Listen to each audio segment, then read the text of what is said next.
Molovay'dan herkese merhaba.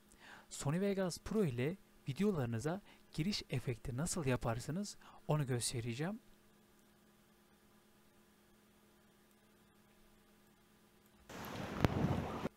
Şimdi şöyle yakınlaştırıyorum videomu.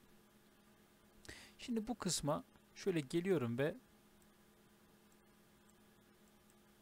şuradan şöyle çekeceğim.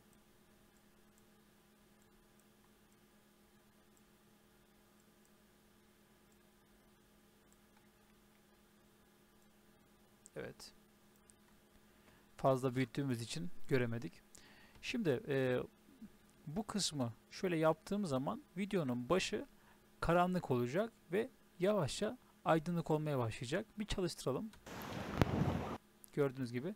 Tabi bunun süresini birazcık uzattığımız zaman ortaya daha güzel bir görüntü çıkabilir. Şöyle biraz daha uzatalım.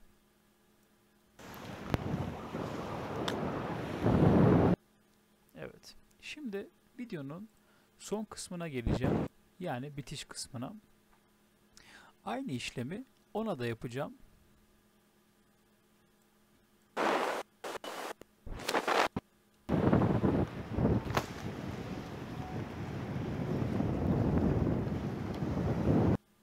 Evet, bir daha açıyorum.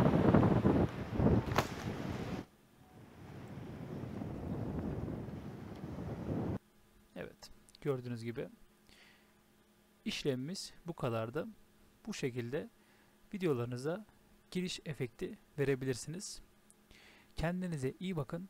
Hoşça kalın.